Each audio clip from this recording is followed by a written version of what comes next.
खत, औषध, बुरशीनाशक हे तुम्हाला कमी किमतीत विकतील. चांगला चांगला तज्ञ सुद्धा ते ओळखू शकत नाही. तर अशा नकली खतापासून, औषधापासून आणि कीटकनाशकापासून आपण सावध राहा. आता उन्हाचा फार मोठा तडाखा, टेम्परेचर वाढलेलं आहे, तर जास्तीत जास्त पाणी प्यायचं. लेकराला घरचा सल्ला द्या, महिला भगिनीला सुद्धा द्या. आणि शेवटचा संदेश तुम्हाला सांगतो की आता आपण शेताच्या जुन्या संस्काराकडेच वळालो. कोणती शेती आहे आता? नैसर्गिक शेती.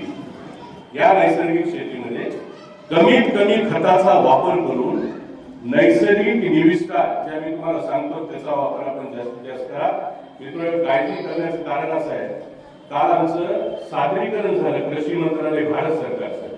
भारताचे कृषी मंत्री कोण आहेत आपले? शिवराज सिंग चौहान साहेब.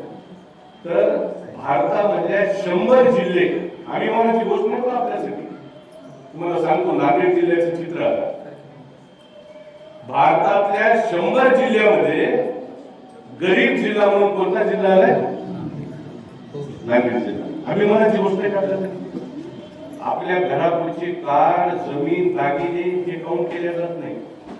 शेतकऱ्याचं उत्पन्न किती आहे, शेतकऱ्याला पाण्याची उपलब्धता आहे काय, वेळेवर त्याला कर्ज भेटते काय, शेतकऱ्याची मुलं कोणकोणत्या पदावर आहेत आणि शेतकऱ्याची आर्थिक परिस्थिती कशी आहे याची गणना केल्यानंतर भारतातल्या गरीब 100 जिल्ह्यामध्ये आपला क्रमांक आला. आता नंबर दुसरी गोष्ट, भारतामधल्या 100 जिल्ह्यामध्ये जिथं जास्त खत वापरतात, जिथं जास्त खताचा वापर केला जातो, त्यामध्ये महाराष्ट्रामध्ये 2 जिल्ह्याची निवड झाली. कोणते जिल्हे आहेत? एक नाशिक आणि दुसरा नांदेड.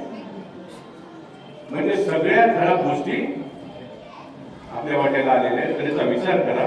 या खरीप हंगामामध्ये आपण कमीत कमी रासायनिक निविष्ठाचा वापर करून नैसर्गिक खताचा वापर करा.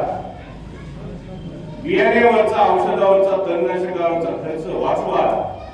कारण प्रचंड परिस्थिती अशी मित्र, आपण रासायनिक खत, औषध इतकं वापरत गेलो. एक पंजाब ते राजस्थान मध्ये कॅन्सर ट्रेन जाते, तुम्हाला माहिती आहे. कॅन्सरचीच गाडी आहे. तर त्याचा एक व्हिडिओ आलाय, मी काल बघितलंय. तर ते 36 डब्याची गाडी आहे. किती? 36. थंडगार गाडी, एसी. पण सगळे पेशंट त्याच्यामध्ये कोण आहेत? महिला भगिनी, शेतकरी, अधिकारी, व्यापारी, पत्रकार, कोणते सगळे